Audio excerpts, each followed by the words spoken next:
What's going on, everybody? So now that I've got the channel back, I wanted to do something a little bit beyond astrotheology. Some information that you guys really should know.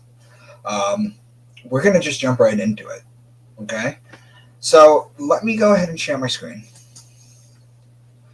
Okay, so now you guys see this. So let's talk about the Lascaux Caves. What are the Lascaux Caves? The Lascaux Caves go back 40,000 years, give or take. Well, technically 17,000 to 40,000 years. Here on the left, you see an article, the Lascaux Cave painting 17,000 years ago. On the right, world's oldest cave paintings show humans understood complex astronomy 40,000 years ago. But these are just articles, right? And we know that articles can be faked. We know that it doesn't always line up. But what are the Lascaux Caves? Why is this so important? Well, this is the beginning of our understanding of astrology. Because what happened was there were some teens that went back into the Lascaux Caves, which are in Lascaux, France. That's why they're called the Lascaux Caves. Nothing special about them. That's just where they're located. And they went into the back of this specific cave. And when they went into the back of this specific cave, they saw this. And this is just an example of two. And if you look here, I basically cut them in half right here. Okay? These are two separate drawings, basically. But on the left right here, you see the many faces of the bull. And on the right, you see the many faces of the lion. Now, what's so important about this? Well, they went into the back of the caves, and they noticed these paintings, so they were like, well, Taurus is the bull, okay, and Leo is the lion. So they noticed that. So what did they do? Well, they called in some scientists at first because they wanted to carbon date this. And what they did was the carbon dating took some of this stuff right here that I'm highlighting right here. Whether it was this exact part of it is irrelevant, but they basically took the outline and they carbon dated it. Now, for Christians out there who are going to sit there and immediately tell me carbon dating is inaccurate, I don't believe in it, this is false teaching, I will give you half credit on this. You're actually correct. Carbon dating is inaccurate when you start talking about the millions of years. But carbon dating has been proven to be accurate, at least carbon-14 dating, because you obviously have other carbon datings, you have other uranium datings. But carbon-14, the most popular type of dating that works off of half-life, has been shown to be accurate up to 50,000 years. Now, when they carbon dated this, they found that it came out to about 17,000 years, give or take, right? Now, when they carbon dated this, what they then did was they brought in these scientists who, or actually not these scientists, they brought in these astrologers and astronomers who had computers, because we have the power to do what I'm going to tell you they did now.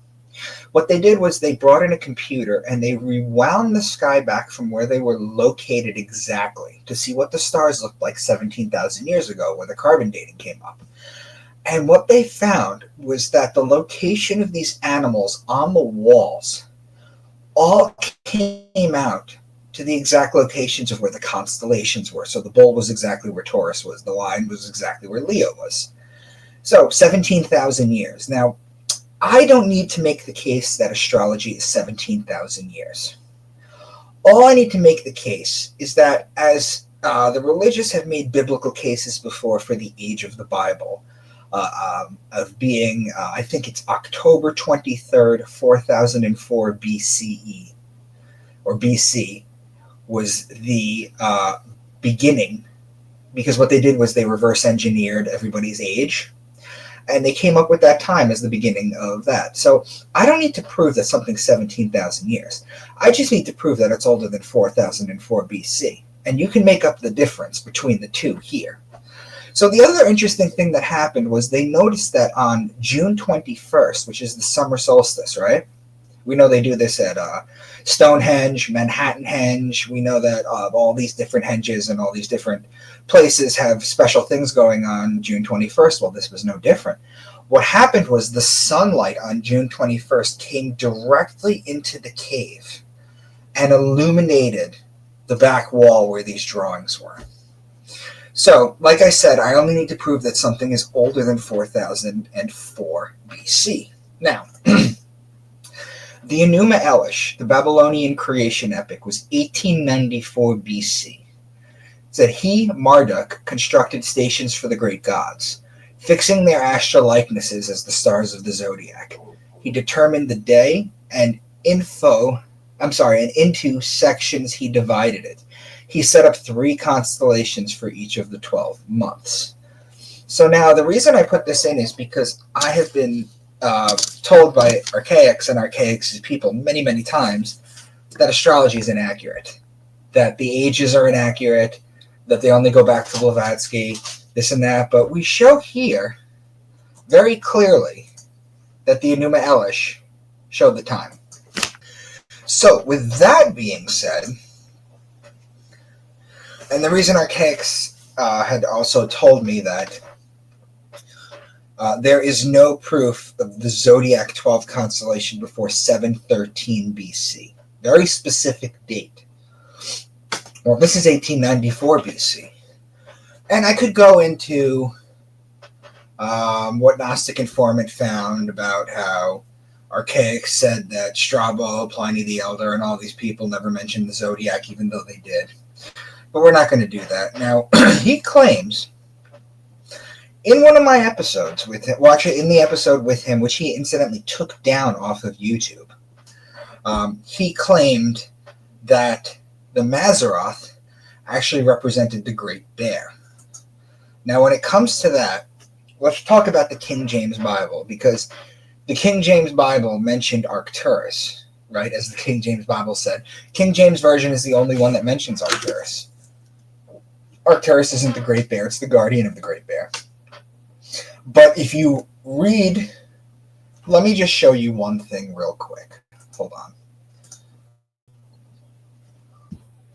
Let's talk about the Arcturus thing real quick. Let me show you this. So he mentions the fact that the Mazzaroth means the Great Bear. They were talking about that. But let me show you this real quick. If you look at my work on Job 38:32, the first thing he says is, can you lead forth the Mazzaroth?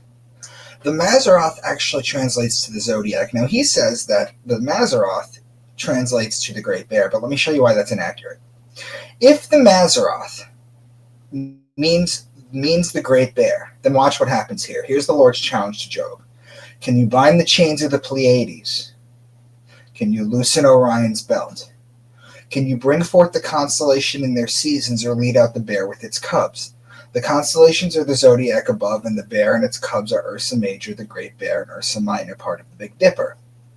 So that's there right there. But if the Mazzaroth means the Great Bear, or it means Ursa Major and Ursa Minor, then there would be no need for this section right here to exist.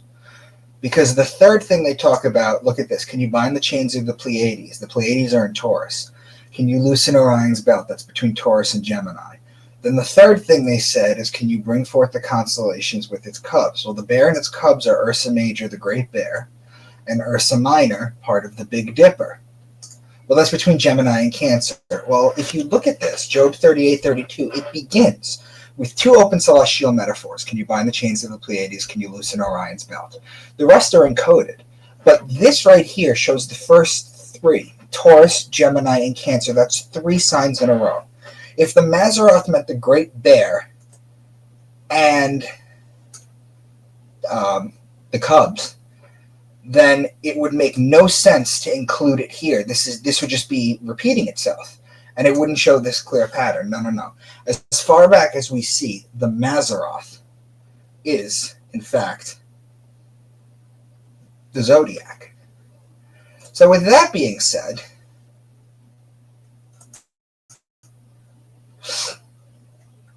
I would like to continue. So here's the Mazzaroth, right? Can you bind the chains of the Pleiades? That's Taurus. Can you loosen Orion's belt? That's Taurus and Gemini. And then can you bring forth the constellation in their season, or lead out the bear with its cubs? So again, Taurus, Gemini, Cancer. The first 3 in Job's challenge are 3 signs in a row. And then obviously you continue, who tips over the water jars of the heavens. Well, that's literally Aquarius tipping over Leo. Well, now you can add Leo to after Cancer, and you have Taurus, Gemini, Cancer, Leo. That's 4 signs in a row. So with that being said, let's continue. What else? He uses the King James Bible, right? Well, let's talk about King James Bible. First of all, King James, for those of you who don't know, was a homosexual demonologist. In fact, his demonology book is right here, and you can actually still buy it. You can get it on Amazon if you'd like to see what he was talking about. Now, let's talk about the King James Bible, because he mentions the King James Bible as talking about Arcturus, and he references that in order to debunk my work. But the King James Bible, let's talk about it, is wildly inaccurate. Let's talk about the King James Bible. King James, who was a homosexual demonologist, commissioned William Tyndale to translate it into English. Now, if you do a little bit of research into who Thomas More was and what he tried to do down the road to William Tyndale's work, and you have to ask yourself why SCOTUS, the Supreme Court, comes back in session, the first mass that they attend when they come back into session is to venerate St. Thomas More, who is the patron saint of lawyers. Now, why would they do that? You have to look into see what St. Thomas More did to William Tyndale, or his work, I should say. Well, let's continue. Well, the patent for the King James Version is held by the British Crown. I don't know if you knew that, but they get royalties every time one is bought. Yes, the King James Bible is patented. The King James Version has also been tampered with openly. We know for a fact it was. Now, for example, William Shakespeare was 46 in 1611. He was born in 1564. Do the math. When the King James Version came out. And if you look at Psalm 46, the 46th word, so he was 46 in 1611 when it came out. In Psalm 46, the 46th word from the top is shake, and the 46th word from the bottom is spear. And it's not just that. In the King James Version, thou shalt not kill is one of the 10 commandments, specifically the 6th in the Protestant tradition and the 5th in the Catholic tradition. So read that again. In the Protestant tradition, it's the 6th commandment. But in the Catholic tradition, it's the 5th commandment. They can't even get their 10 commandments in order. There's arguments about which is placed where. So I grew up raised that the 5th commandment was honor thy father and thy mother. Now, the original Hebrew phrasing is debated, with some translations favoring you shall not murder. This distinction is important because the Hebrew word ratzach, used in the commandment, typically refers to the unlawful taking of a human life rather than all forms of killing. What this is basically telling you guys is this. When you say thou shalt not kill, you can kill a chicken. You can kill an animal. You can kill a human. When you use the word murder, as in the Jewish word, retzach, you can only murder a human. So people ask me, oh, how do you know that your work has been changed over the years? Because the Bible's been manipulated over the years. And I say yes. In this sort of sense, it has. Murder versus kill, yes, absolutely it has been changed. But let me ask you a question. Is anybody debating goat? Is anybody debating the word for lamb? Is anybody debating the word for water pitcher or baptism or crab or law or wine or oil? Is anyone debating the word bull or calf or cow? Is anyone debating wheat or grain or beer or barley?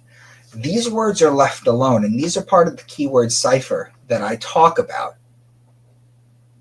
And those words have not been changed because nobody's arguing whether or not they meant to use the word bull. If they use the word bull, they use the word bull.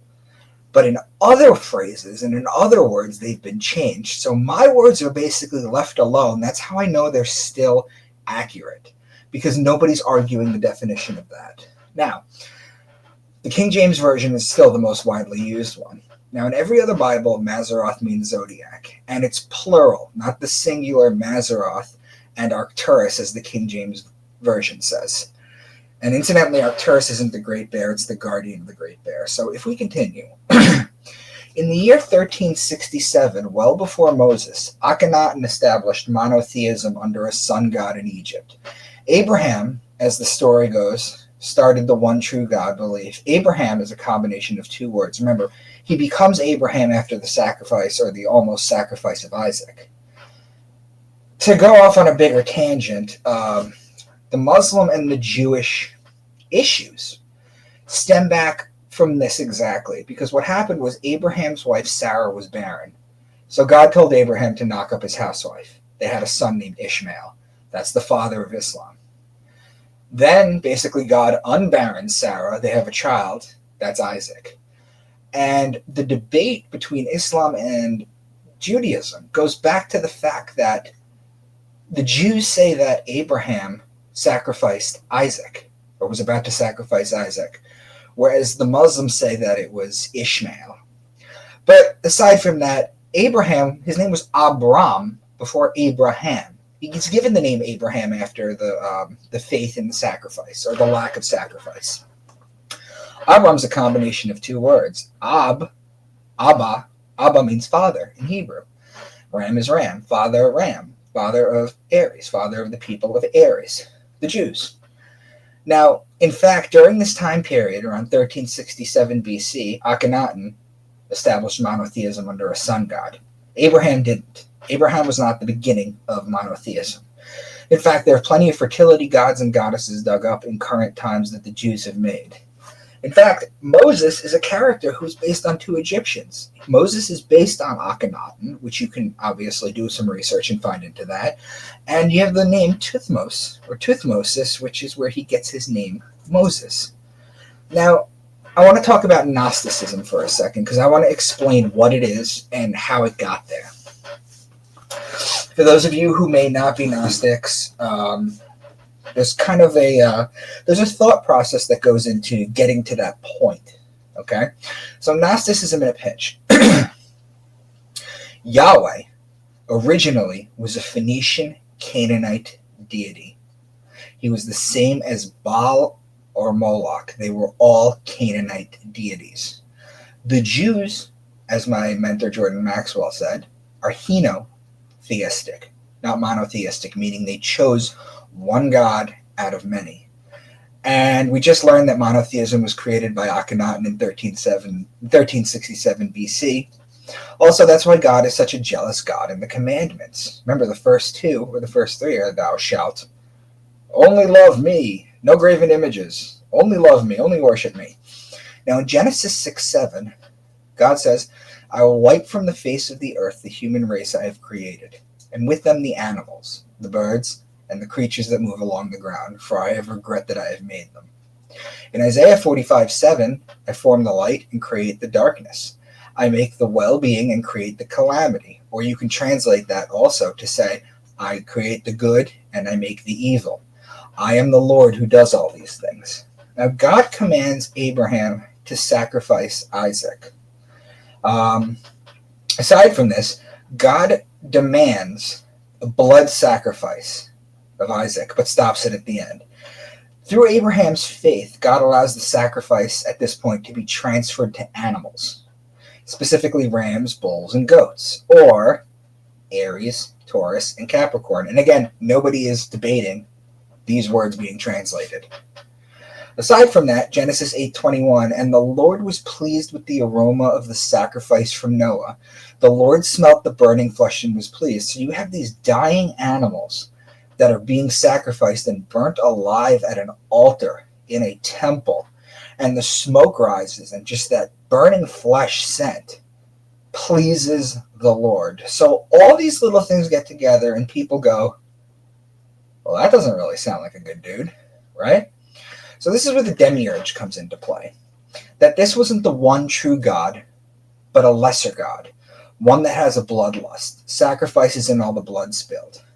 Now, the perfect red heifer that needs to be sacrificed, upon which the third temple can be built, and all the animal sacrifice made by the Jews. Then you have the Catholics with their transubstantiation, that they are literally eating the body and drinking the blood of Christ. Now, the blood of St. Januarius refers to a vial of what is believed to be the blood of the martyred bishop St. Januarius, preserved in the Naples Cathedral. A recurring event known as the miracle of liquefaction involves the dried blood miraculously turning to liquid on specific occasions throughout the year. The Christians who constantly say they are covered in the blood, or that the Savior's precious blood has saved them, these are all demonic blood rituals. All of this.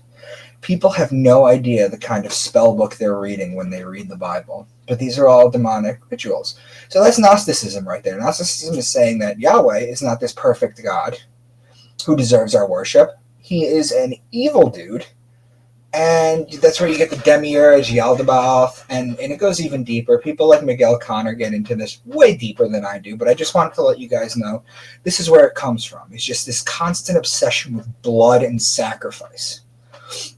Now, here's the liquefaction of St. January's blood. It's a recurring event. It's a traditionally occurring 3 times a year.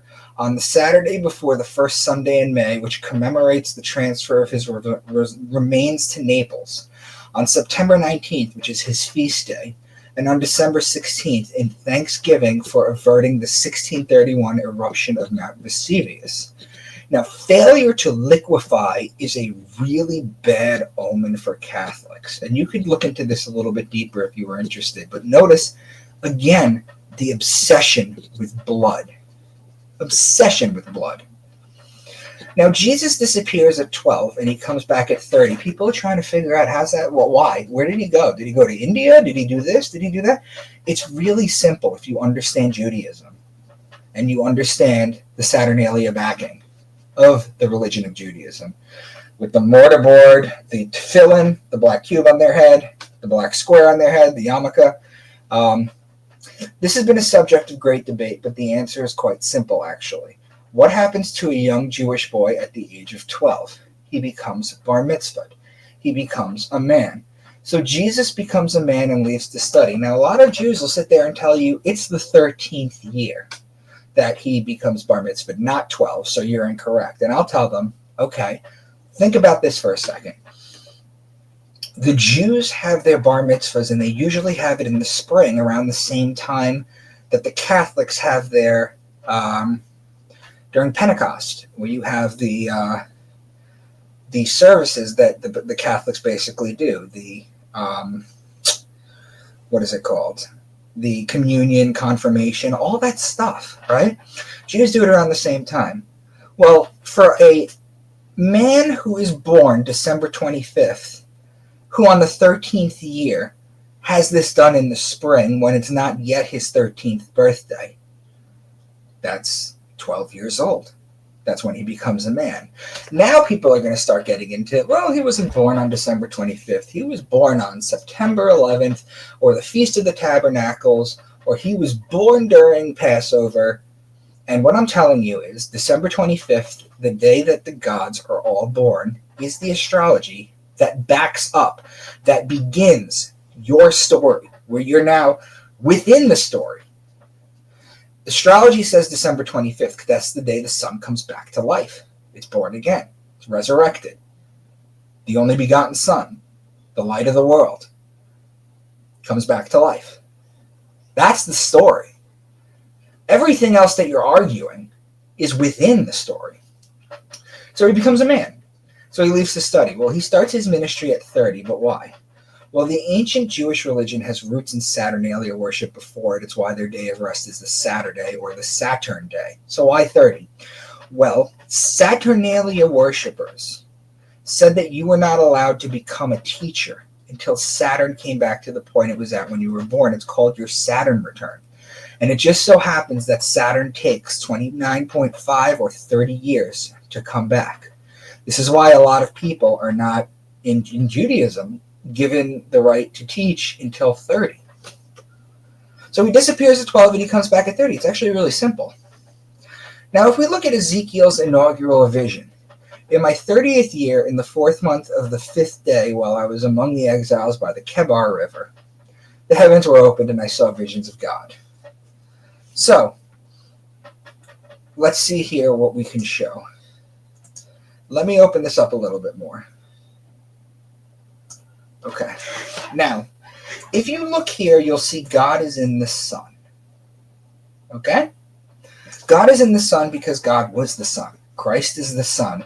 God is always the sun. It's the giver of life. The sun is the physical representation of the creator on earth because it gives life. Because without it, there is no life. Now, this right here, if you see what I'm circling right here,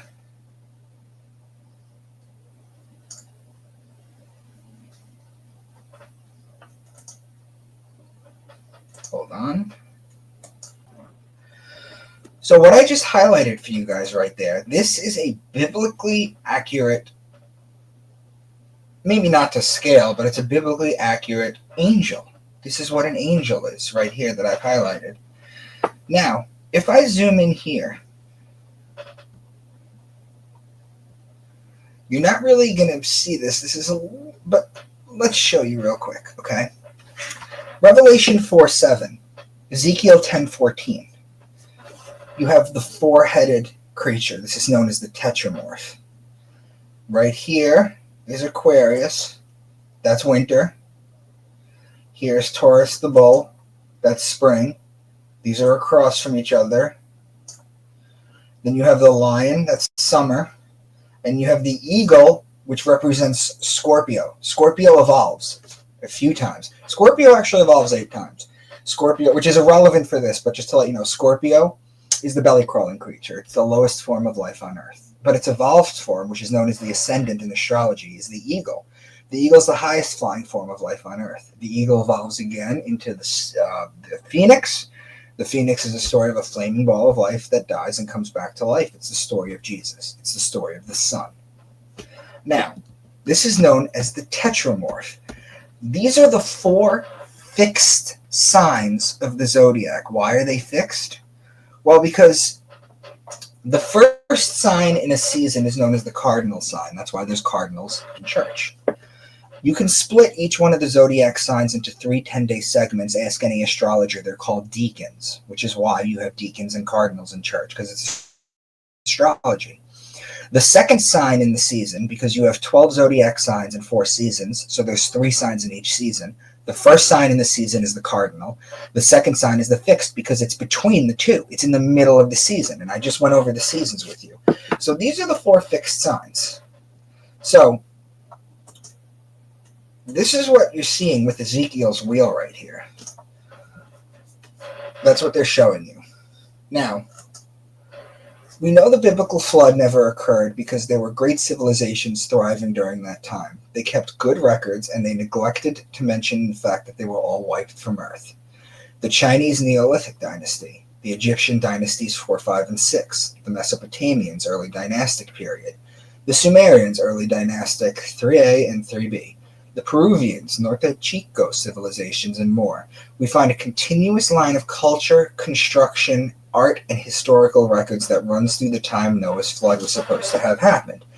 Now what the Christians are going to tell you is it was a localized flood. But they'll go out of their way and say that they released a dove, which is another evolution of Scorpio, by the way.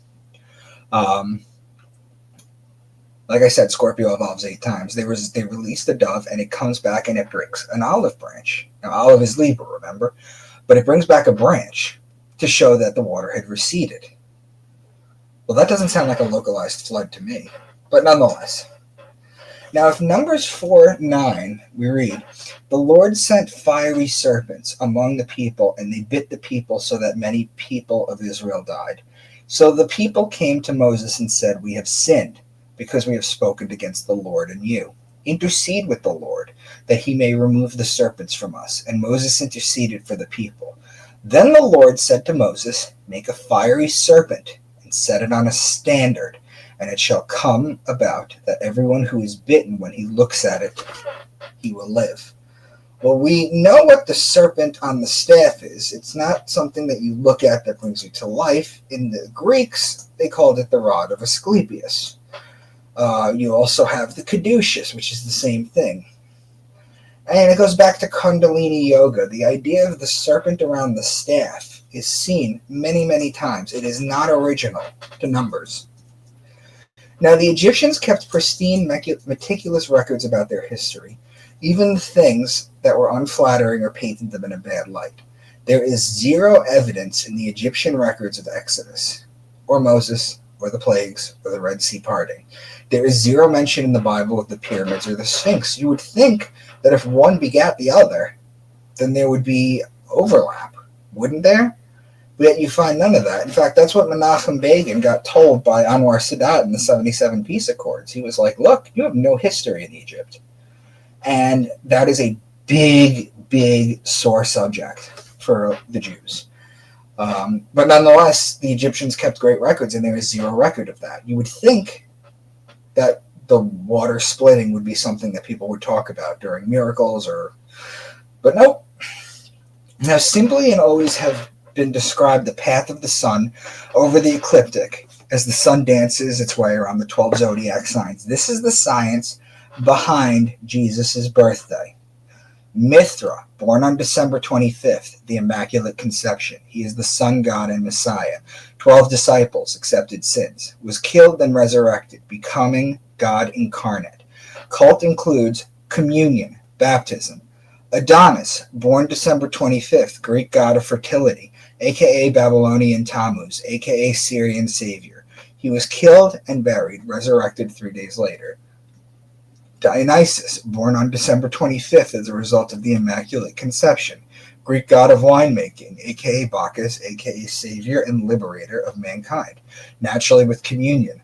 Osiris, born in late December to a virgin, Egyptian sun and underwater god, a.k.a. judge of the dead, a.k.a. one of the Egyptian Trinity, ruled over 12 kings, betrayed, killed, buried, risen after 3 days. Horus, born December 25th to Isis as a result of the Immaculate Conception from the spirit of Osiris. Remember, Osiris was broken down into a bunch of different people and pieces, and they couldn't find his penis. Remember that. So, God of the sun and the like, one of the Egyptian Trinity, embodied the resurrection. God equals sun. December 25th, day of the resurrection of the sun. This was mentioned in Zeitgeist, but people have attacked Zeitgeist, saying it's not true, and there's been a lot of dancing around this, but this is where December 25th comes from. And what I'm trying to show you here, guys, is that the greatest story ever told is the only story ever told. And it's just been changed. The names have been changed. Certain things have been changed. But it's the same exact story. Now, chapter 125, Egyptian Book of the Dead. Let me show you. The Declaration of Innocence before the gods of the tribunal. If you were to open the Egyptian Book of the Dead to chapter 125, you'll read this, and you'll see 3 of the 10 commandments right there. O swallower of shades, who came forth from Kernet, I have not slain people. That evolves into thou shalt not kill or murder. Remember, we just talked about that. O doubly evil one, who came forth from the Brucerite gnome, I have not had intercourse with a married woman. Thou shalt not covet your neighbor's wife. O he who prospers the common people who came forth from Asiad, I have not cursed a god. Thou shalt not take the Lord's name in vain.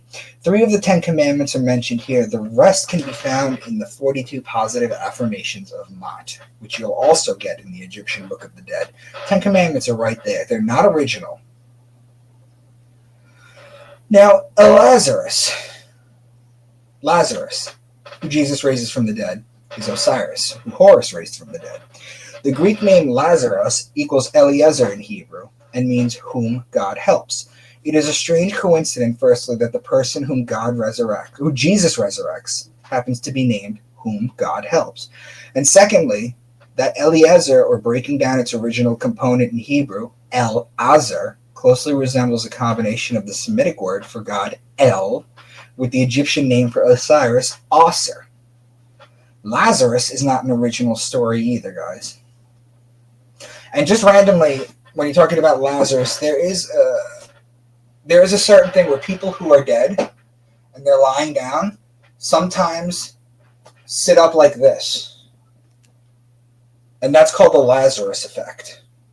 I don't know if you've ever heard of that happening in science before, but there is a situation where a body does come up, their arms are crossed. That's called the Lazarus effect. So the sun tells the hour of the day. The moon tells the day of the month. The zodiac tells the month of the year. This is a perfect calendar. It's a perfect calendar that is in the heavens. To me, that's a fingerprint of God. That's a fingerprint of creation. That's a creator right there.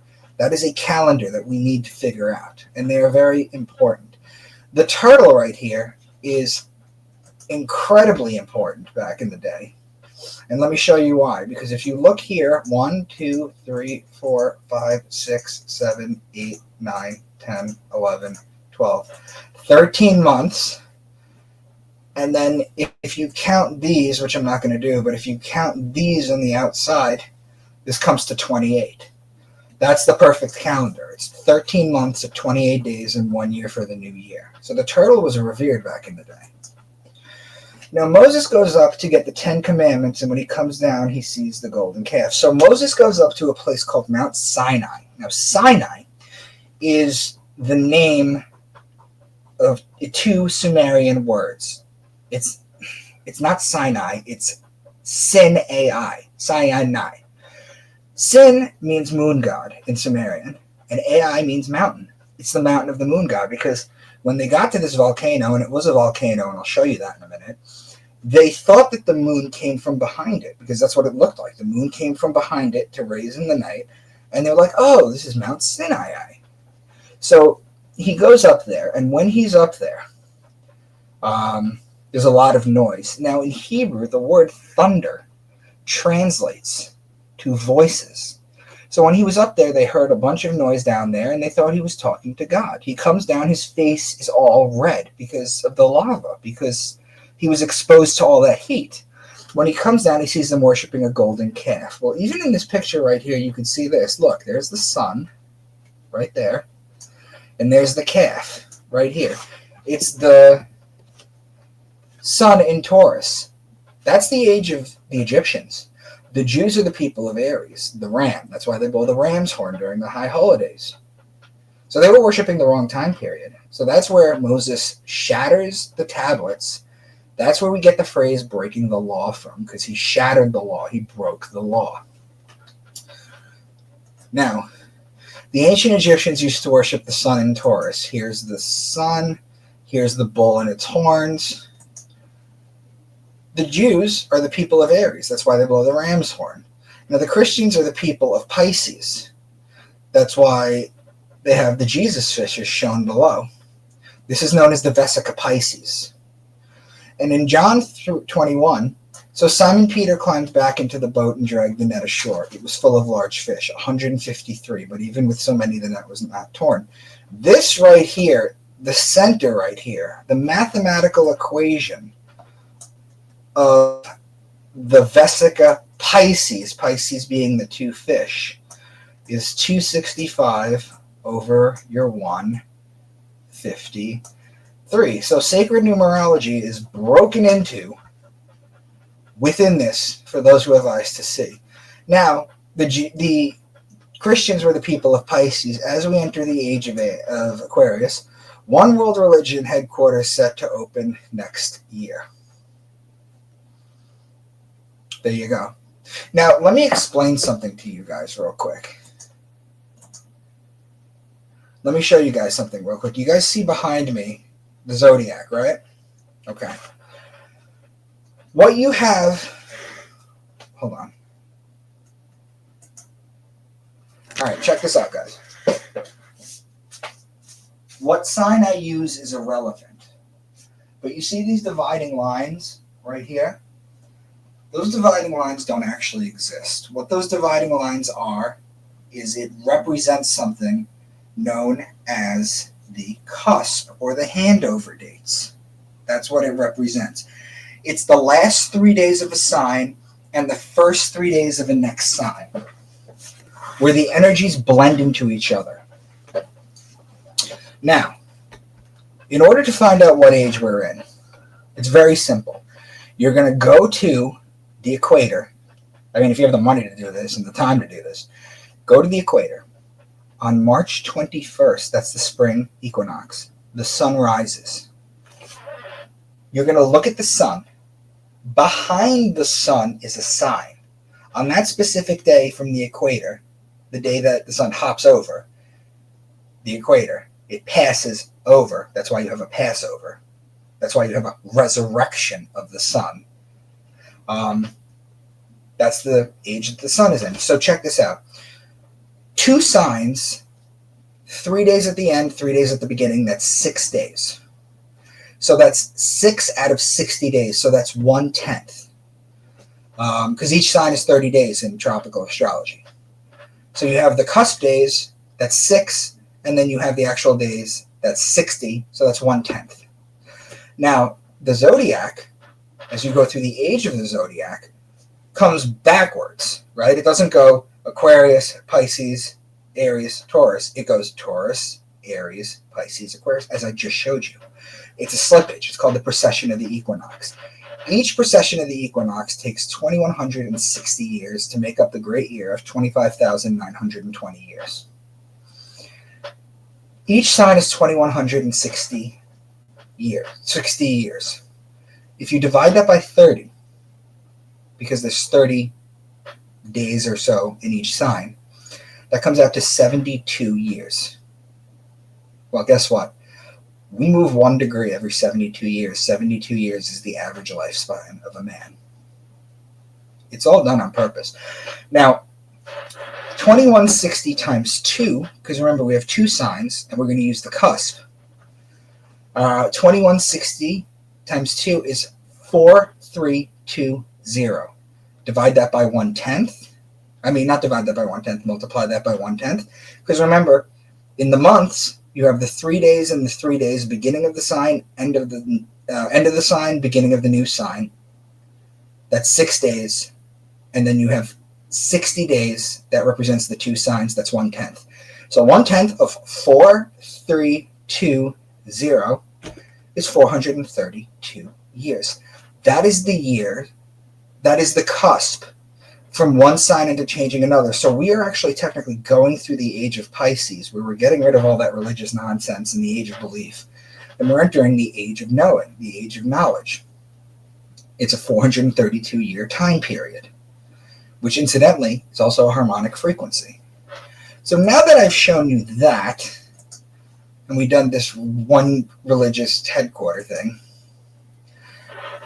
this is a screenshot about the Synod of Jamnia. And this is actually taken for people who want to say, oh, well, where are your sources? The source people, right? I want to see sources. I want to see peer review and sources. This is from the Encyclopedia Britannica. And the Synod of Jamnia in here talks about the Synod of Jamnia, in which in Palestine they fixed the canon of the Bible for Judaism, which, following a long period of flux and fluidity and controversy about certain of its books, the Christians came to call the Old Testament a possible factor in the timing of this. What does that mean? Well, this happened in 100 AD. And in 100 AD, the Bible wasn't canonized. The books were all over the place. They set it in order here at the Synod of Jamnia. And during the Synod of Jamnia, which was at 100 AD, something interesting happened. Because 30 years prior, 70 AD, right around the time of the destruction of the Second Temple in 70 AD, a gospel came out. It was the Gospel of Mark. The Gospel of Mark is actually older than the other 3 Gospels. And during the Synod of Jamnia, they actually deliberated whether or not to put the Gospel of Mark into the Old Testament. They obviously decided against it, but this is where they decided where it was. So it absolutely is man-made. It absolutely isn't divinely related. So now, this is interesting too, because a study by Dr. Heidi Yellen suggests that fabrics in our wardrobe influence our well-being in ways we never imagined. So the Bible isn't always just lies and mislies. There's actually crazy wisdom in there too. So in Leviticus 19:19, nor shall a garment of mixed linen and wool come on to you. Deuteronomy 22:11, thou shalt not wear a garment of diverse sorts, as of woolen and linen together. Now the punishment for doing that is death, and you can't blame them because these were people who were, during savage times, the Jews were based their law and punishments off of what was called the Code of Hammurabi, which I've touched base on in previous videos. I'm not going to do that here. But why would they tell you linen and wool can't be mixed? Well, Grounded in bioenergetics, the study reveals that everything vibrates at its own unique frequency. Yellen found that everything, including fabrics, have a unique vibrational signature that can influence our energy. Remember, guys, the third law of hermetics. Nothing rests, everything vibrates. String theory, 6,000 years later. Nothing rests, everything vibrates. Dr. Yellen conducted her research with AG Environ machine, a unique instrument that she used to measure the frequencies of fabrics. The study indicated that the frequency of a healthy human body rests at 100, so 100 is homeostasis, that's fine. When the frequency decreases below 100, it could imply a disruption in the body's natural balance, potentially leading to various physical and psychological symptoms. The study suggests a relationship between fabric frequencies and human health. High-frequency fabrics like linen, hemp, organic cotton, and wool impart energy, while low-frequency synthetics might drain it. Linen fabric, as ancient as civilization itself, is the standout fabric in Yellen's study with a staggering frequency of 5,000. This is significantly higher than the human body's frequency, which averages around 100. Linen's high frequency suggests that it could impart energy to the wearer, potentially boosting vitality and well-being. Historically, linen has been revered for its healing properties, often used in bandages. Linen sheets and clothing for its natural resistance to bacterial growth and fungi. Like linen, wool resonates at a frequency of 5,000. Organic cotton stands out with a frequency of 100. Silk, a fabric known for its luxurious texture, was measured at a frequency of just 10. Rayon, another fabric examined in the study, recorded a frequency of 15. Synthetic fabrics like polyester, acrylic, and nylon with a 0 frequency. Now, this is where it all comes together. When fabrics are mixed together, even if both are positive, it cancels out to 0. So in the Bible, when they tell you do not mix linen and wool together, there is a very real science that at the time they knew about that we're only rediscovering right now that they're trying to share with you. Keep that in mind when you buy clothing. You think that buying silk underwear is going to make you all sexy and stuff. No, it's actually lowering your vibration. Don't do that. Now, I'm just going to pause for a quick second, and I'll be right back. Hold on. All right, let's continue. Genesis 32:30. Notice it's 32:30. What did I tell you 30 is? 30 is when you get to go see God, Ezekiel. 30 is the age where you become enlightened, where you're allowed to be a teacher. It's very telling that this is 30. And Jacob called the name of the place Peniel, for I have seen God face to face in my life is preserved. Peniel is pineal. This is the Eye of Horus right here. This is nothing new to you people if you've been here. This is the eyebrow. This is the corpus callosum. This is the pineal gland right here. Now, in many Buddhist traditions, 49 days is the total mourning period, with prayers conducted every 7 days across 7 weeks. These Buddhists believe that rebirth takes place within 49 days after death. The Jews have a 49-day time period called Lag BaOmer. It's the counting of the Omer. 49 years is also called a Jubilee. The Catholics have a 49-day time period called the Pentecost. This is after Easter, where you get your communion and confirmation done. Now, what's so special about 49? Well, it just so happens that through modern-day equipment, we can see, for example, sonograms, 3D sonograms. 3D sonograms now that we have. The pineal gland becomes visible on the 49th day of gestation. That is when the soul comes to the body. Now, here's where this becomes important. Now, you'll see a lot of Republicans out there trying to ban abortion at 6 weeks. Now, they may not know why 6 weeks. They may think it's just a nice round number. But the people at the very top understand this. Understand this, is that if you commit an abortion before the 49th day of gestation, within 6 weeks, you do have to pay back that karma, but you are not karmically responsible for the abortion. When the soul physically enters the body, That is an experience that you need to deal with when you pass on. So that's why they're trying to ban it at 6 weeks, because they know at the 7th week, oh shit, you know? Now let's talk about hell, which is the flaming inferno. This is where I'm going to go because of what I just said about abortion, right? Well, all these bodies are burning in hell, right? They're burning to death. They're skeletons, but I mean, you don't have a skeleton in your afterlife. So anyway, how do we detect pain, guys? How do we detect pain? It's through the nervous system. It doesn't have to be the male nervous system. This isn't even spelled right, but ignore this. This is a diagram. It's the nervous system, the spinal cords, the nerve endings, the neurons. This is how we detect pain, sensation, heat, cold, hot. This is how we detect things. Well, let me ask you a question.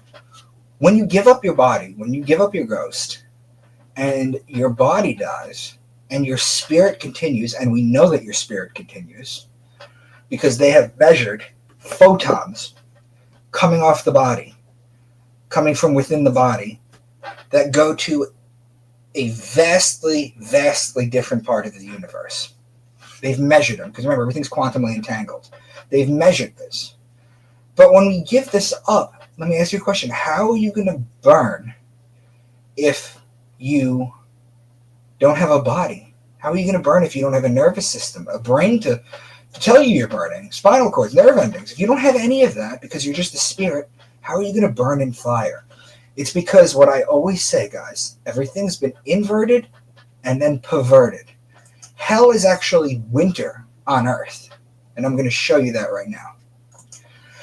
The idea of a fiery pit where you burn for all eternity is ridiculous when you think about it logically. Hell is actually winter on Earth. It's inverted and perverted. Why? It's cold. The vegetation and beautiful flowers and plants are dead. The trees shed their leaves and bear no fruit. It's freezing cold out. People tend to get sick more often. Dangerous animals, if they're not hibernating, are starving and scrounging for food. It's dangerous for humans. Look at this. This is Dante Alighieri's The Divine Comedy. This is the bottom layer of hell right here. What is it that you see here? What do you see here? Does it look like he's burning in hell? Does it look like people are burning down there?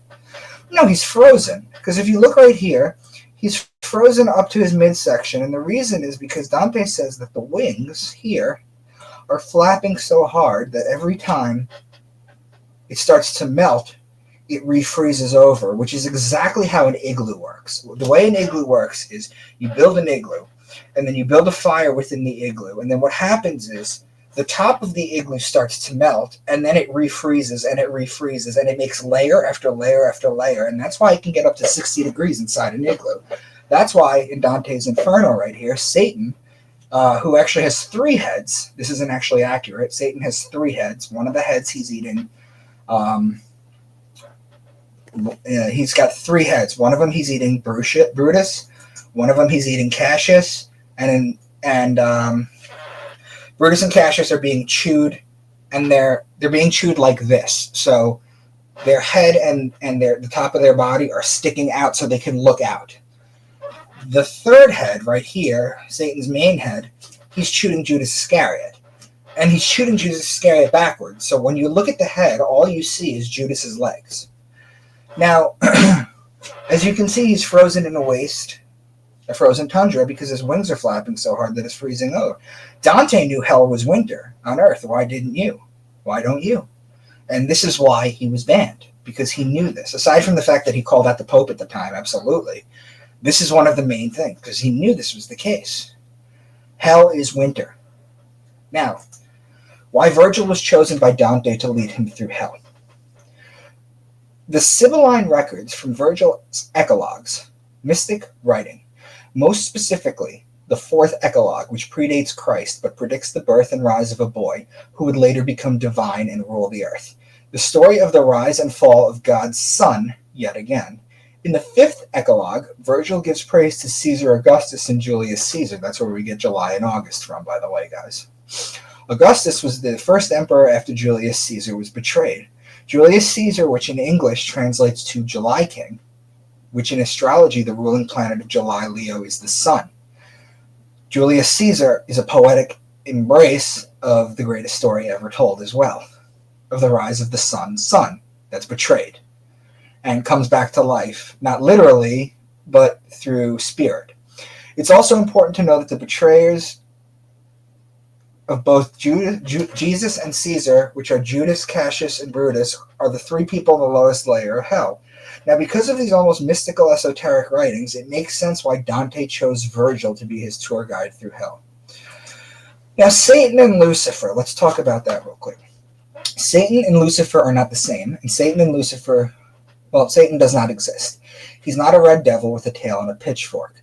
In fact, the earliest paintings of him, which were in the 900s, he was actually blue. He was painted blue, which is, incidentally, why in America, that really good basketball team in college, the Duke Blue Devils, that's where it comes from. The Hebrew word for Satan is Hashatan, which literally translates to adversary. In proper context, two competing sports teams are Satans to one another. Lucifer, he is known as the light bringer. In Genesis 1:3, and God said, "Let there be light." How can there be light without the light bearer? Lucifer is immediately mentioned in the Bible, if not by name, but by action and purpose. Lucifer is also known as the morning star. The morning star is also known as the planet Venus. The reasoning is, if you go out and you look at the sky just before sunrise in the east, do this, please, do this. Watch the sun rise. As it's literally rising, as you can see the light kind of illuminate the bottom, and the sun's starting to rise. As the sun is rising, look above it. You'll see Lucifer. You'll see the morning star. It announces the arrival of God's only begotten Son, the light of the world. Now, Lucifer is also known to have a pentagram. That's his symbol. Now, for Christians out there, the pentagram is not a scary thing. In fact, in the early Christian days, you used the pentagram as a symbol. Why? Because there's 5 points on it, and there's 5 inflictions of Jesus. You have the 2 hands, you have the feet, you have the crown of thorns, and you have the spear of destiny. That's the 5 points. It was a Christian symbol. Now, if you continue with Lucifer as Venus, you follow Earth in Venus's orbit around the sun in a year's time, they almost connect at 5 points. You connect that, you get the pentagram, and here you go. There you go, right there, guys. It's right there. This is the 5 points that it almost connects. They're very close right here, right here, right here, right here, and right here. Just connect them. Now, this is the rudimentary phallic symbol. It's the original penis, so to speak, because it's a point. It's known as the blade. This is the rudimentary sign of the womb, the chalice, the feminine. This is the Star of David, or you can call it the Star of Remphan, whatever you feel like designating the name for it. It doesn't change the fact that it is a hermaphrodite. It is the male and the female joining, and it's not necessarily an evil thing. There's more sex magic in the Bible than you think. For example, this right here is that I just made a video on, and I said that the ballroom in Washington, D.C., the blueprints that Trump showed, basically show this. These are the testicles from the overhead view. This is Yakin and Boaz, and it's Yakin, not Jachin. Jachin is how you know if somebody doesn't know Hebrew. Then the porch is the base of the penis. The holy place is the shaft. And the Holy of Holies, well, that's the head. And here, this is the hole of the penis. This is where the sperm comes out of. But this is where the DNA, Torah, and everything is stored in. Now this is where the eggs come in to the vagina through the fallopian tubes. And this is the vagina. This is Solomonic sex magic. The Masons think that Solomon was a real person. They think Solomon's temple was in a representation of this. This is sex magic. This is how you create something with intention and then you put it out there. So with this being shown, the other thing too is Solomon didn't exist. Solomon's temple is Sol Om On. It's 3 words for the sun. Sol is sun in Latin. Om, or the sun in Buddhism. On was the city of light in Heliopolis, Greek. This is why when you go into a bedroom, you have to turn the lights on to become enlightened, because the city was called On. That's where you went to become lightened. See, everything is either sexual or spiritual or magic. You just have to look for it. Now, Samson and Delilah, we're talking about the sun. Every Bible story is just a different way of talking about the greatest story ever told. Well, this is Hebrew right here. This says Shimshon. Shimshon means little son in Hebrew. That was Samson's name. This word says Delilah. This is the root of the word. It says Lila. You're reading from the right to the left, guys. And the little dots under there, those are vowels, by the way. So what is the story of Samson and Delilah? Well, that basically he gets his hair cut. She betrays him, takes away his power. He ends up his eyes gouged out and he goes blind. So the little sun versus the night. The little sun versus the night. This is the story of the night chasing away the day. That's what Samson and Delilah is. Jonah in the body of the whale. In Hebrew, the words are dag gadol, which means, and it technically translates to great giant fish. Great or giant fish. He's in it for 3 days. This is the 3-day purging that the death comes upon, where you come back to life after 3 days. The sun walking sideways for 3 days. Daniel in the lion's den. It's a story revolving around 2 signs in astrology. Daniel the man, Aquarius, and the lions, which are Leo the lion. Remember, in the Gnostic text, happy is the lion who eats the man, for he will become a man. Remember those? It's 2 signs in astrology that are opposing signs, by the way. Aquarius and Leo are opposing signs. Abraham and Sarah. Abraham's name was Abram before he was made Abraham. I mentioned that before. Abram is a combination of 2 words. Abba, father in Hebrew, and Ram, which means ram. Father Ram. Father of the people of Aries. Abram goes back to Rama. Sarai or Sarah goes back to Sarah or Saraswati. This is the Hindu influence. Because Eli Wiesel, the famous Jewish writer, said we are the only people of antiquity to have survived antiquity. No, not true. Hindus have done the same thing and they've been around just as long.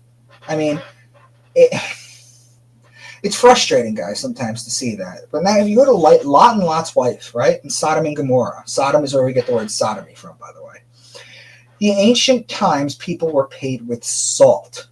It's where the word salary comes from, S-A-L, salt. Why? Because it preserved the meat. And when you killed a cow and it didn't eat in one day, it would go bad. So it was basically a waste. Salt kept it viable for longer. Remember, there was no refrigeration back then. And I'm not talking about the pyramids or their ability to create ice, because they used to be able to do that back then. That's coming out now. I'm talking about on a widespread ability to refrigerate something. They couldn't do that. Salt was the highest currency aside from gold and silver, and they were paid in salt. So when she turns into a pile of salt, you have to think about it, because that was the highest form of currency right there, the salt. You have to think about it as someone leaving Las Vegas, gambling, hookers, debauchery, turning back one time from McCarran Airport, and as they turn back to look at Las Vegas, they turn into a pile of gold coins. That's what they're trying to say. They're saying, this is a pile of salt. This is worth so much. But you know what? You can't do anything with it. It shows you. Now here, the zodiac surrounds the Stufetta de Bibbiena, the papal bath. This is the papal bath right here. And this right here is a room which was originally created by Raphael. Not the Ninja Turtle, but Raphael, the artist. And I believe it was in 1516 or 1506. But what this used to be, even though it's surrounded by the zodiac, is before this was all surrounded by the zodiac right here, like throughout here, throughout here, throughout here. It was actually painted over. And what it painted over was Greek goddesses, different types of goddesses, debauchery. So the idea that the Catholic Church is not involved in all of this is nonsense. Now, there's a town in Israel called Megiddo, which a 3rd century church was found under a church. It's one of the oldest churches known to man. What basically happened was some dude was walking in this old church and he put his foot and he almost fell down into the other church. He almost died. They pulled his foot out. They looked down there and they were like, oh, there's something under here. So they dug it up. It was a church from the 3rd century, from the 200s. In the center of the floor is the mosaic of the 2 fish Pisces, because they knew Jesus was the Piscean solar deity. We even know who commissioned this. Incidentally, Megiddo, and I can't remember whether it's where I think it's either where the Revelation is supposed to start or end. It's either supposed to be the last battle or the first battle. But that's where we get Armageddon from, Megiddo. Now, if you're looking at other things right here, you're looking at Michelangelo's God created Adam, giving him life. If you look here, you'll see God is... Let me do this a little bit better. If you look here, God is actually actively pointing the finger, whereas Adam is limp because he doesn't know any better, because he doesn't have knowledge. He doesn't have the creation in him. Now, if you look at where God is located, you're looking at this right here. Now, this isn't a far-fetched, guys, but this basically right here that I just circled, this is a sagittal cut. What I mean is, if I were to slice the brain down the head like this, and then you open it, that's what you would see. This is a sagittal cut of the human brain. This is God in the brain. If you look at where he's sitting, where his sexual energy is, where his gift of life is, the penis, it's the pineal gland. It's right here. And if you look at these are cherubim. And if you count the cherubim, I'm not going to count them all, but there's 12 of them. It's the 12 cranial nerves. This is God coming through the heavens, into the brain, through the pineal gland, giving life to Adam. This is what Michelangelo tried to show you 500 years ago, where he would have been killed had he actually came out and said that. Now you got Da Vinci's Last Supper. Aries right here starts and Pisces ends here. There is spring, summer, fall, winter. And you got the sun right here. Now check this out, guys. Green, this is Aries. Aries starts the year, and he's wearing green because that's when the snow melts, and that's when the grass starts to grow, and that's where shrubberies and everything start to grow. And then if you look here, this is Gemini. He's showing you he's the twins because he's showing you his 2 hands, showing the twins. And then here, right here, you see Cancer. I'm sorry, you see Leo pointing to Virgo's throat. Why? Let me remove this. He's pointing to her Adam's apple, or her lack of Adam's apple, showing that she is a woman. She is the woman sign here. This is Virgo. Then this is the sun. This is Libra right here, the scales of justice right here. He's just holding the scales out like this.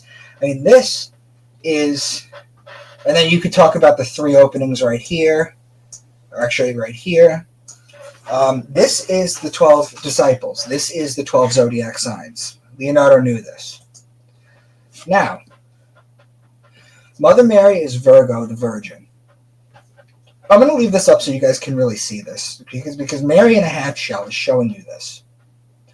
This is the sacred womb. This is the vagina.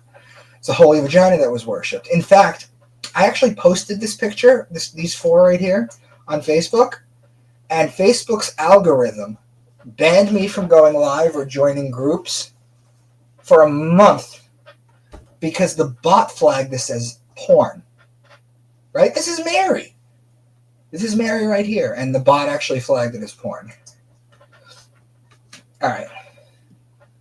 So now let's look at this. Now that we have a better understanding and you guys understand a little bit of astrotheology, you have the lamb right here. Well, let's see what I wrote. the star in the sky right here is always Polaris. Now you see the sheep, that's Aries. You see the bull, that's right here. That's Taurus. Those are connecting signs. Then you see the camel, which is right here. That's Camelopardalis, that's in Gemini. That's 3 signs in a row. Then you have the donkey right here, which is Acellus Borealis. That's in Cancer. That is now 4 signs in a row. The manger right here was what the beehive cluster in Cancer used to be called. You have the alchemical clothing. You have baby Jesus. You have the sun. Look, let me show you.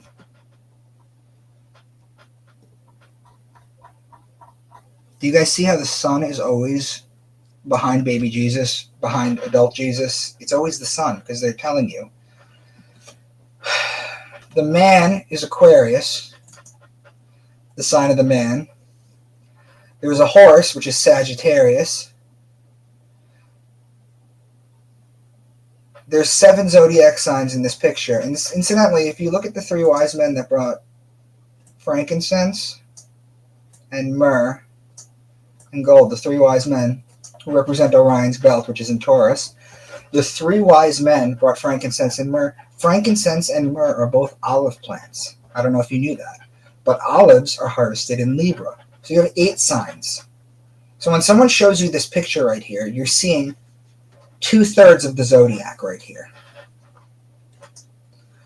Now Saturn, if you Google it, was discovered in 1610. Galileo Galilei spots Saturn's rings through a telescope but mistakes them for a triple planet.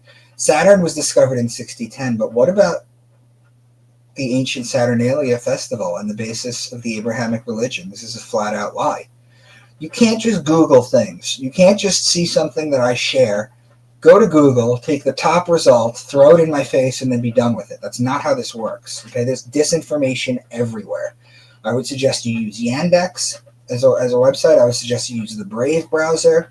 But at the end of the day, you gotta see if this all ties together and what actually makes sense to you guys.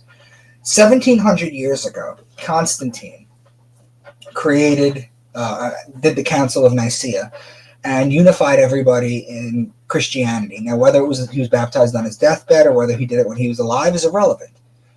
Because after he died, he had a nephew named Julian the Apostate, who basically tried to bring everyone back to sun worship. This is documented.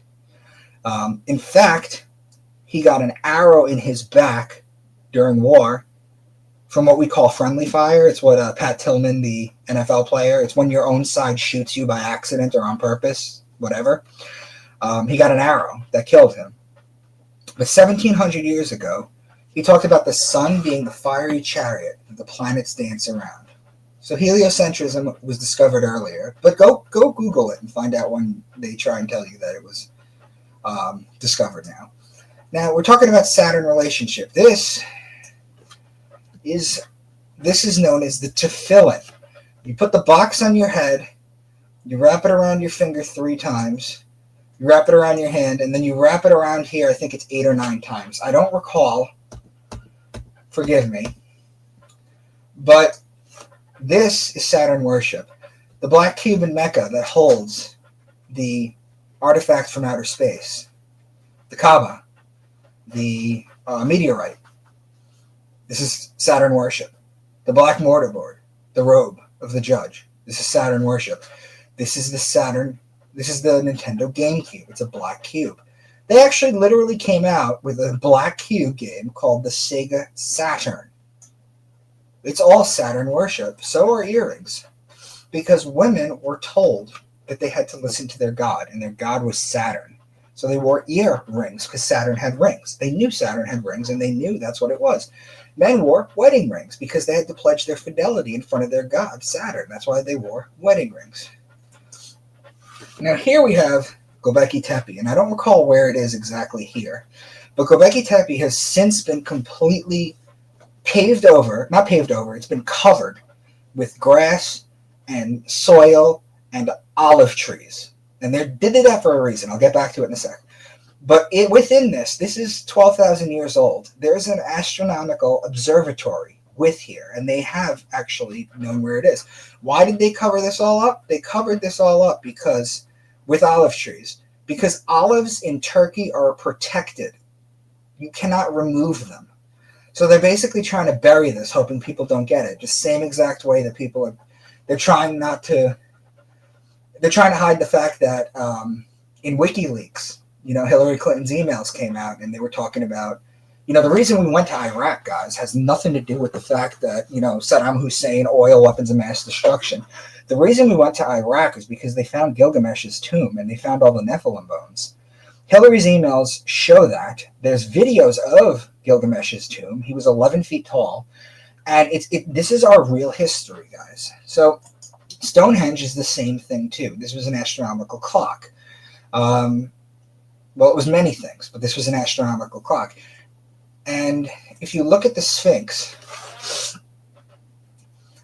head used to be Anubis back in the day. It was much bigger because these proportions are off. But under the Sphinx paw right here, if you read the Emerald Tablets of Thoth, is Thoth's spaceship. And it's 3 atoms thick in this dimension. And it's under this. This is also the Hall of Records of Atlantis.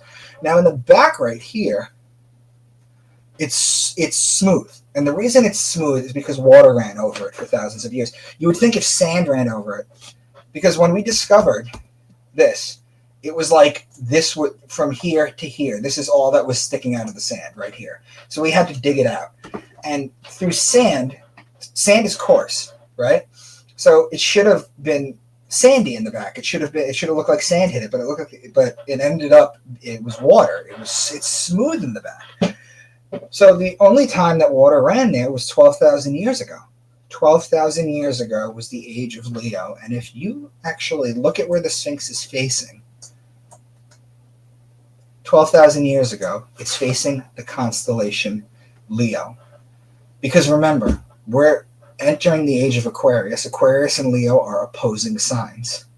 So there should be a second Sphinx over in the distance that's actually facing the age of Aquarius right now because everything was done in duality. But they're not going to let you dig and they're not going to let you look for it. So we have this one Sphinx that they just can't get rid of. And if you look right here, you'll also see a hidden chamber right here.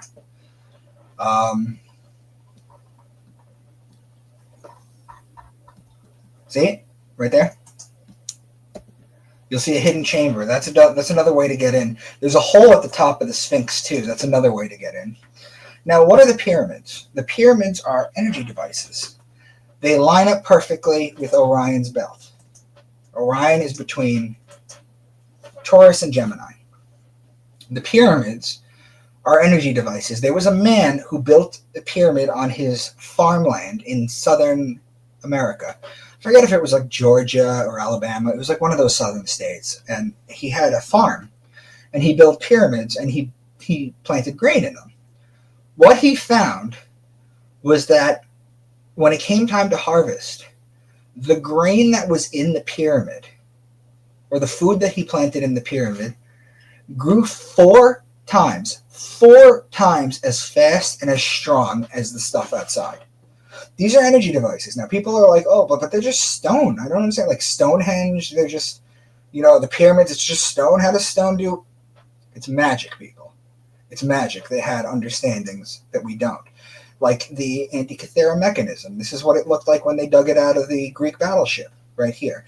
It's an advanced astrological star system to track the stars. Everything was about the stars back then. Why is January 1st New Year's Day? Neil deGrasse Tyson has gone on record saying that nothing special happens on January 1st or December 31st. He's wrong. I've tried to call him out on it. Something interesting happens. It's our new year in the world because at midnight on December 31st, if you look up as high as you can into the sky, you see the Sirius at its height. That's our dog star. It's our binary. Sirius is at its height. So you have Sirius at its height. Doesn't get any higher than that. Follow a line straight down to Earth. Follow a line straight down to the sun. It's a perfect alignment. Otherwise, we should have New Year's in Aries, March 21st, during the Passover or the resurrection of the sun. Around when the Jews have their New Year's, or the Christians, or the solstices even, like they used to back in the day. And it's interesting, too, because you have this alignment of going down like this. They show you this. They show you this in the ball dropping in Times Square on New Year's Eve, and nobody has any clue.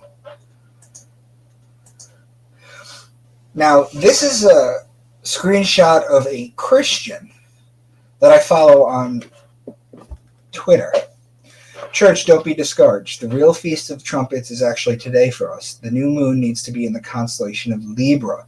This is going to happen on September 19th at 1:20 a.m. Israel time, so it would be at 6:20 p.m. Eastern time for us.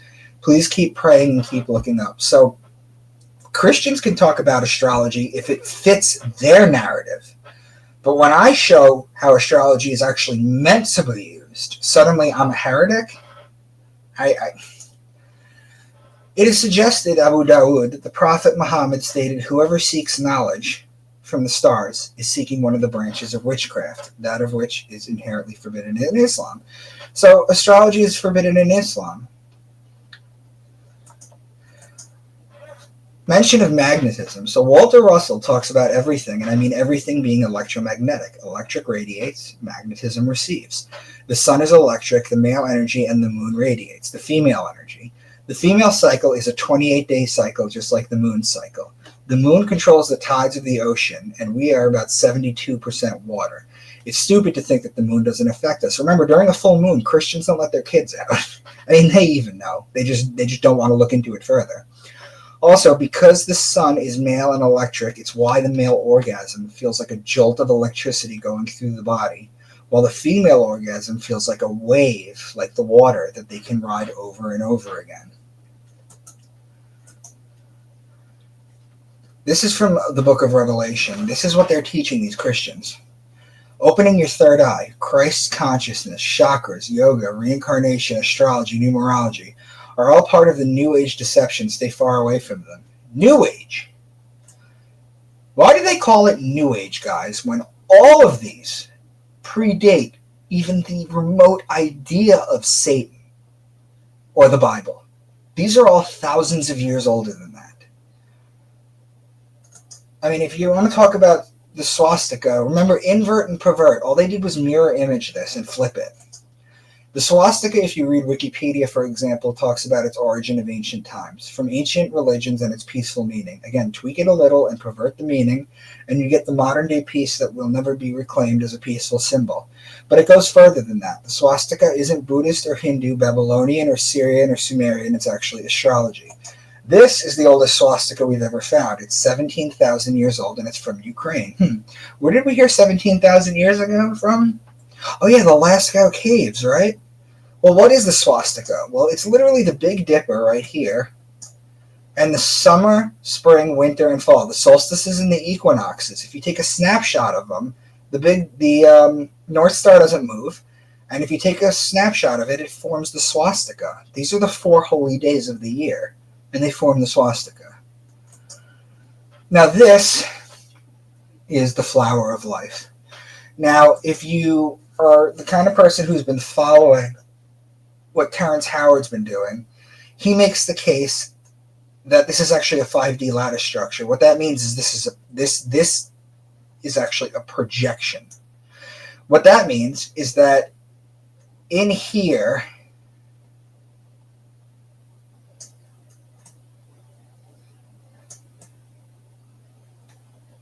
these all stand out. The inner of this, these all stand up. Now, if you want to understand sacred geometry, this is the best book for it. The Ancient Secret of the Flower of Life by Junvela Melchizedek is a 3-part series. I've only read the first one, but it's unbelievable. It's a fun read. It's a good book. Get it. Now, this actually formed something called spirit science. I don't know if you guys remember Patch, but this is a kind of like a intro version to this. Spirit science is based completely off of this. And this is a cartoon. This is a fun way to begin to understand it. Now, this is the DNA. You have the phosphate backbone, which is this.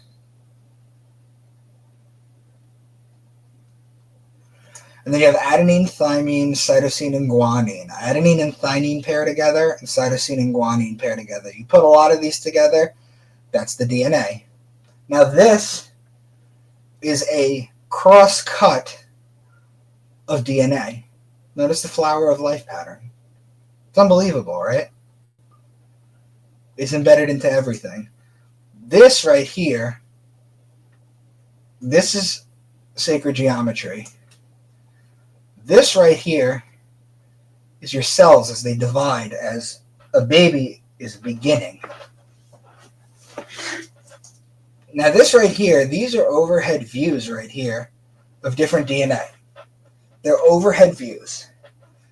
And if you'll notice the patterns, they're perfect sacred geometry. Now, they tried to do something a while back where basically they took 432 hertz, which was how music used to be made, and they turned it into 440. Look how discordant this is. But look how perfectly harmonious this is. There were people that tried to keep music in 432 hertz, but every time, and the popular ones, Joplin, Hendrix, Lennon, Morrison, Cobain, Winehouse. You see a pattern in these people? These are people that tried to keep 432 hertz, and you can actually look that up. Now, this brings us to Emoto's work, Dr. Emoto's work. Look at these sacred patterns right here when you say kind things. Thank you, wisdom, truth, eternal, angels, I love you, peace. Now,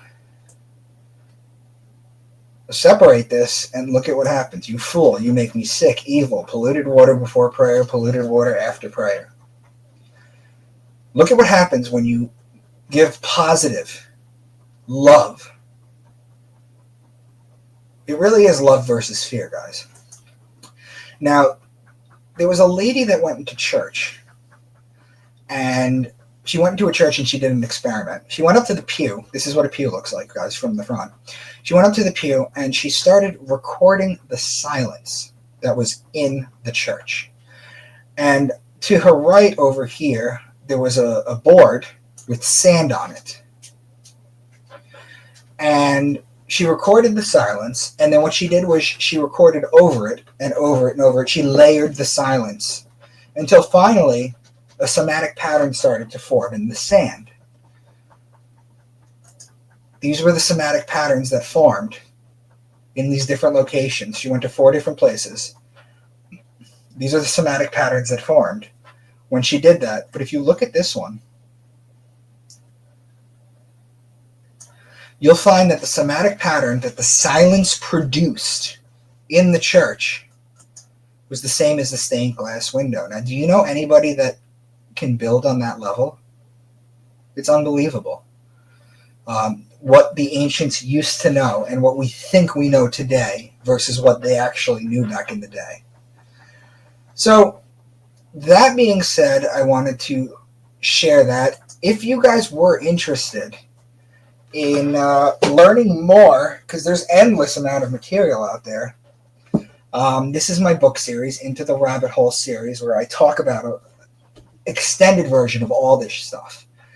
And if you were interested in getting it through me, you can just reach out to me on social media or just leave a comment. You can email me into the rabbit hole series at gmail.com if you want to take your studies further. But I just wanted to share with you guys a lot of stuff that I got here. And thank you for watching. And I'm going to make a one inclusive astrotheology video. Just one inclusive astrotheology. So when somebody wants to know about it, you can just be like, that's the video right there. So thanks, guys.